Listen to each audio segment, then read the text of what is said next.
I am one of nearly a million people in the US living with MS, also known as multiple sclerosis.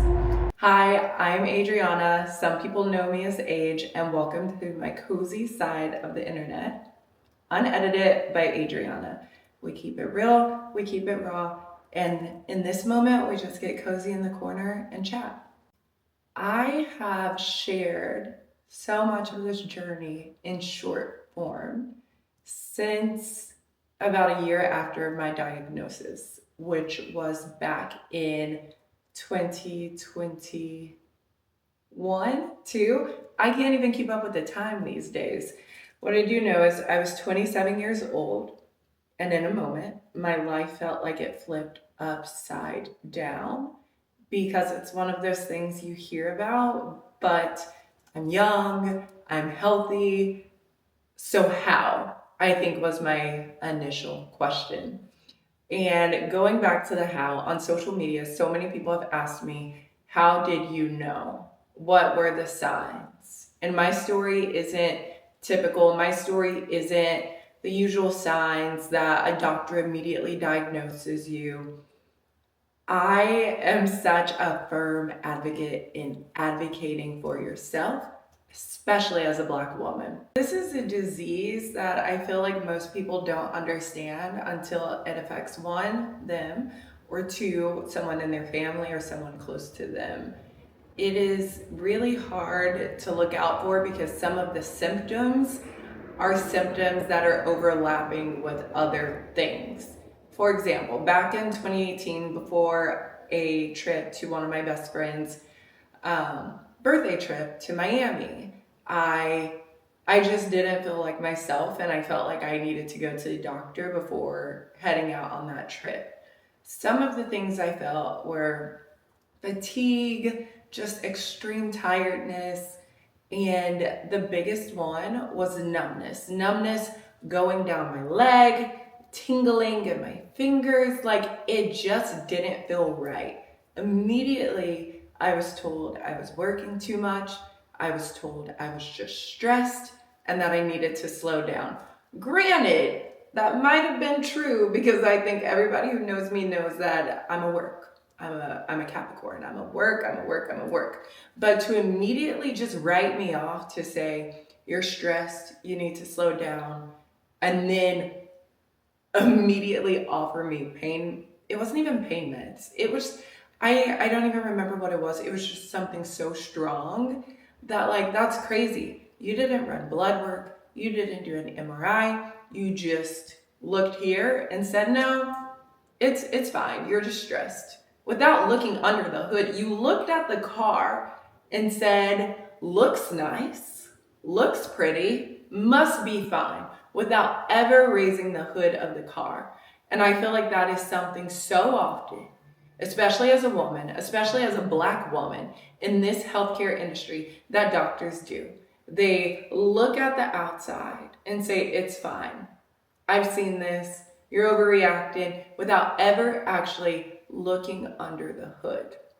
So fast forward to 2020, I don't know, 2020, like I said, 2021, 2022, somewhere in there.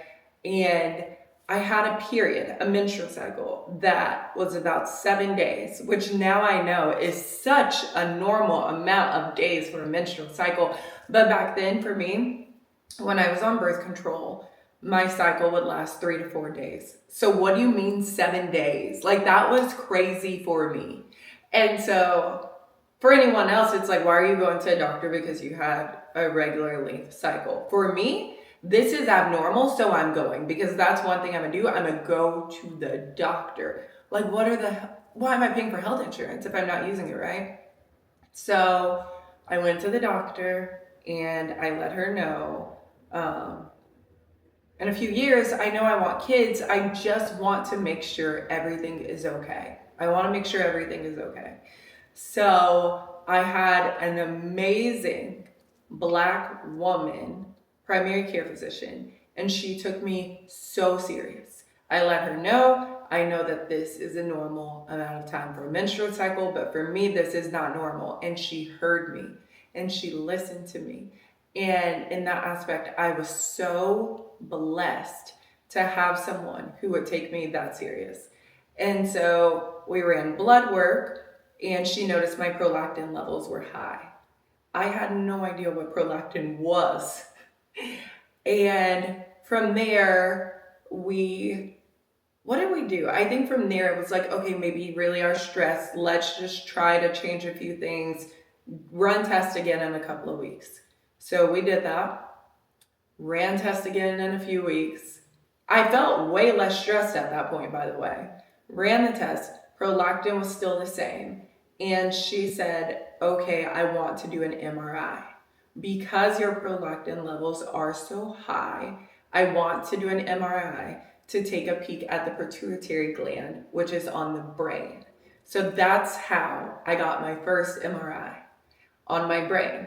When we got those results back, taking a look at the pituitary gland on the brain to see if anything was going on there. One, it was confirmed that there was a small benign tumor on my brain, as she suspected based off of those prolactin levels. But in addition to that, it said there were signs of MS. And just even hearing that there were signs, literally, I felt like my vagina went to the floor. Because what? So from there, she referred me to a specialist, a neurologist, and they were able to get me in pretty quickly, which is another thing that is crazy in this United States of America, how hard it is to get into a specialist without a referral. So you always want to first start with a primary care physician to then refer you out for it to move quicker. And through my neurologist, we were able to get an official diagnosis of multiple sclerosis. I remember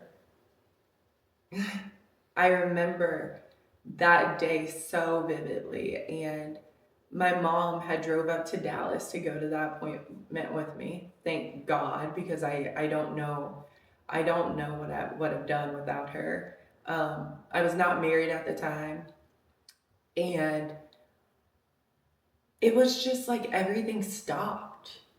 It was just like, what does this mean? In that moment, life completely changed to know that I was living with a disease that has no cure. It's incurable. There is no cure. There's no why. Doctors still have not figured it out. And I think in that moment, it was just, why me? It was just immediately wondering, how long will I live? Will I live a long, healthy life? What does this look like in my relationship? What does this look like for the future of me wanting to be a mom? There were so many questions that came to me so fast. But in that moment, I just let my mom hold me, and I just cried. I just cried. And when I was home, I had my friends who were reaching out to me, who were checking on me, who were there for me, who were my support system. And I'm just grateful. I am grateful that I advocated for myself. I am grateful that even though I've lived with this for years beyond what they can even tell me, because all they could tell was the lesions that they saw in my brain were old. They'd been here for a while.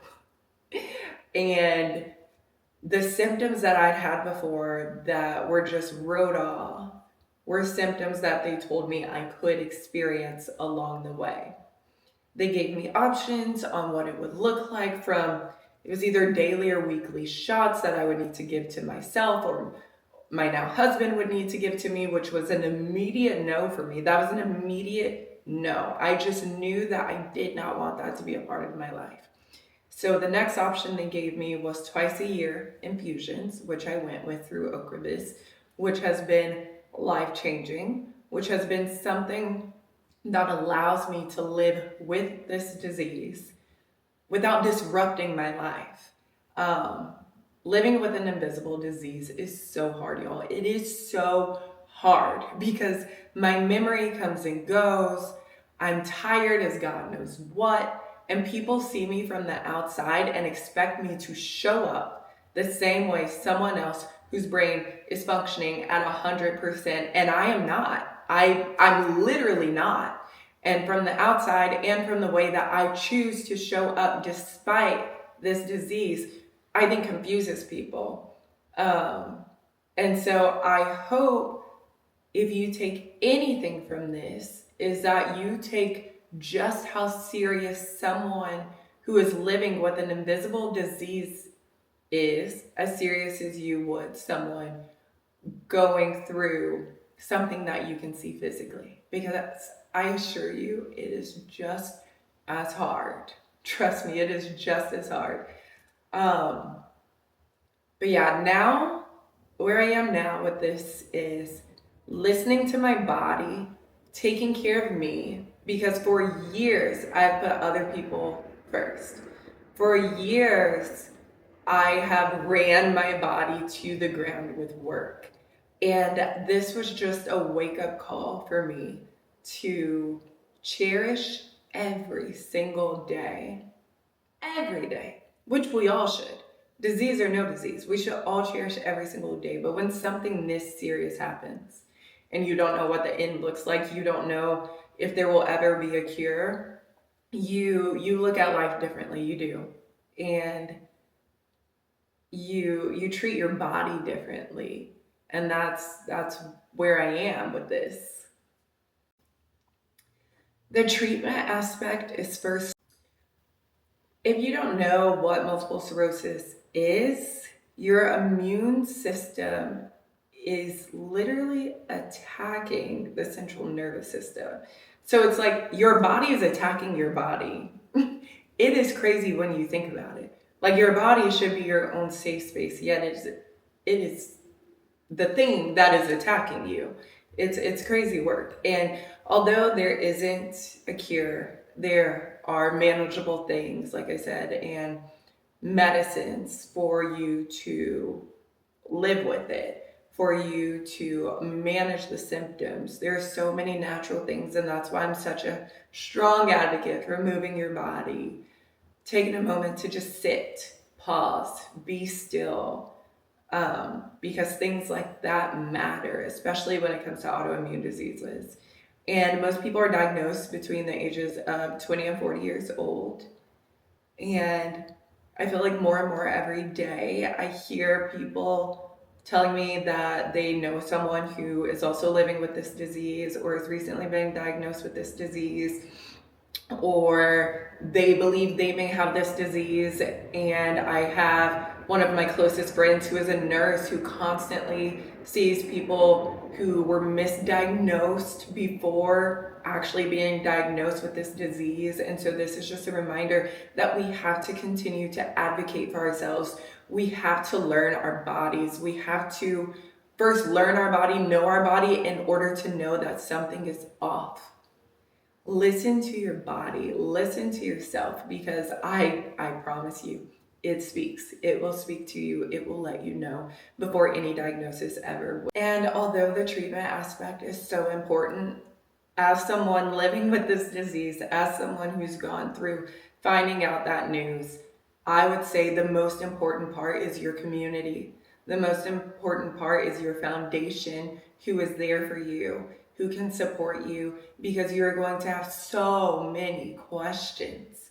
There are so many questions, from why me, what now, how. There are just so many questions, and there are so many that are still unanswered that we don't have, that doctors don't have. And that's why I continue to fundraise and walk for this disease, so that someday there is a cure, someday there are answers.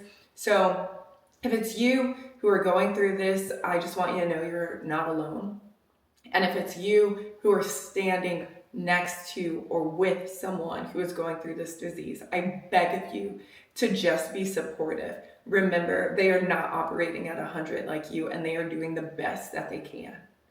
I appreciate you guys allowing me to share my story with you, allowing me to be real, to be raw, to be honest, because it is hard. Every day is so fucking hard because I am still trying to operate at 100% and I literally physically can't. But what I will not do is allow this disease to own me. I will not allow this disease to define me. And therefore, I show up every day as my best self with what I can, how I can. And I'm just asking every day for grace within my boundaries, whether that's physically, whether that's with a phone. I just am showing up as my best self in the best way that I can while living with this disease. Again, thank you guys for listening to me. If you made it to the end, it means a ton to me. I know it means a ton to this community. This month, wow, I keep biting my tongue. This month is Multiple Sclerosis Month. So it just felt so fitting to open up and share it now. And I hope that this gave you some insight into what it looks like being someone living with an invisible disease. So if you love the realness, the rawness, the corner chat, please subscribe, comment below if this was a good episode to you, like, and meet me back here next week.